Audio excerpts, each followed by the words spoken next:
Pelaku mutilasi perempuan di Muara Baru dikenal baik dan ramah oleh tetangga.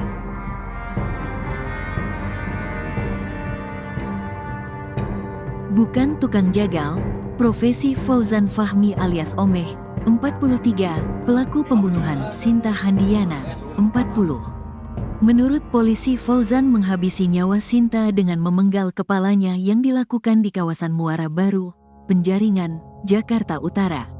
Sebelumnya, polisi menyebut Fauzan bekerja sebagai tukang jagal hewan.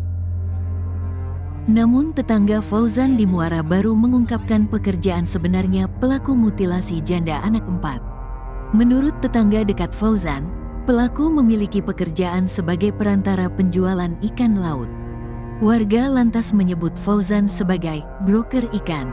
Dia itu broker ikan, ungkap Amin, 40, tetangga yang tinggal di sebelah rumah Fauzan, Kamis, tanggal 31 Oktober tahun 2024. Broker ikan yang dimaksud adalah orang yang memasarkan ikan-ikan hasil tangkapan nelayan yang disimpan dalam gudang-gudang pendingin alias cold storage di Pelabuhan Perikanan Samudra Nizam segmen Muara Baru. Fauzan memasarkan ikan-ikan laut itu dari mulut ke mulut, juga melalui aplikasi pesan singkat dan media sosialnya.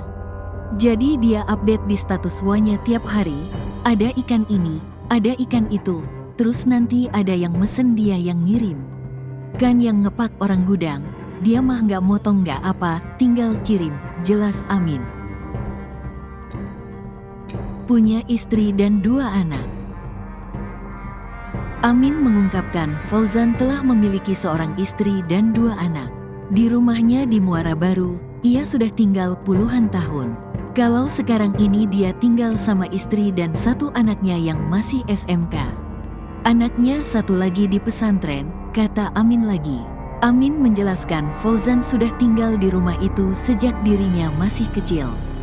Fauzan dikenal sebagai pribadi yang rajin bersosialisasi dengan tetangganya. Orangnya baik kok, sering sosialisasi juga, makanya kaget banget ya, ucap Amin.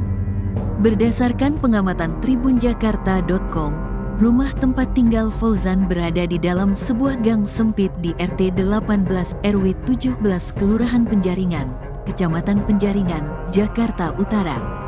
Fauzan tinggal di dalam kontrakan sempit di lantai 2, yang akses masuknya hanya berupa sebuah tanggal kecil berbahan kayu. Rumah Fauzan persis berada di ujung tangga, dengan pintu berwarna coklat terang yang pada Kamis, tanggal 31 Oktober tahun 2024, siang masih terkunci. Terpantau tidak ada garis polisi yang dipasang di rumah pelaku. Di pintu rumah itu terpasang beberapa stiker, salah satunya stiker pencocokan dan penelitian data, coklit, dari KPU. Di stiker itu tertulis nama Fauzan Fahmi dan nama Sudarmi, yang diketahui merupakan istri dari pelaku. Fauzan ditangkap di rumahnya oleh anggota Subdit Jatanras Ditreskrimum Polda Metro Jaya 1 kali 24 jam setelah mayat korban ditemukan di Muara Baru, Selasa, tanggal 29 Oktober tahun 2024, pagi. Penangkapan dilakukan setelah polisi menemukan jasad dan bagian kepala korban yang terpisah, dalam jarak sekitar 600 meter. Tubuh korban ditemukan di kolam belakang SPBU Pelabuhan Muara Baru, sedangkan kepalanya di semak-semak Jalan Inspeksi Waduk Pluit. Hasil penyelidikan polisi, Fauzan diketahui membunuh Sinta dengan menggunakan pisau yang sering dipakainya memotong hewan.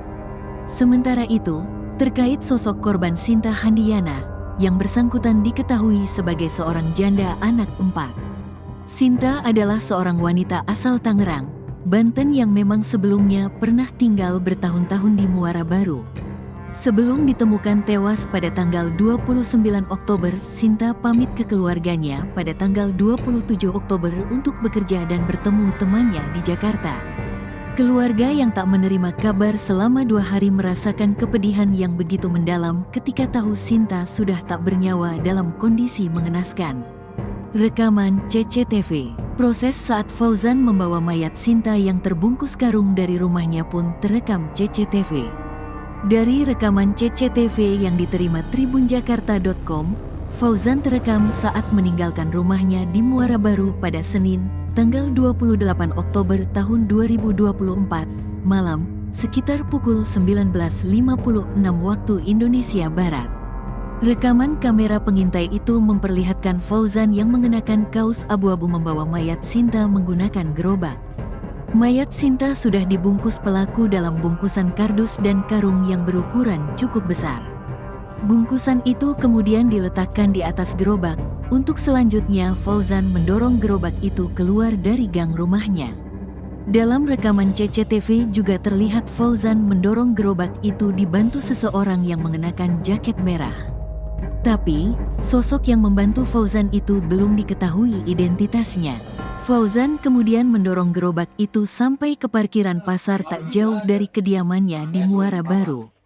Di pasar itu Fauzan juga meminta bantuan beberapa orang untuk mengangkat bungkusan berisi mayat korban ke atas bak. Dalam waktu sekitar 5 menit setelah Fauzan tiba di pasar, ia lalu pergi meninggalkan pasar dengan menggunakan mobil bak terbuka tersebut, yang diduga mengarah langsung ke lokasi pembuangan mayat di Pelabuhan Muara Baru.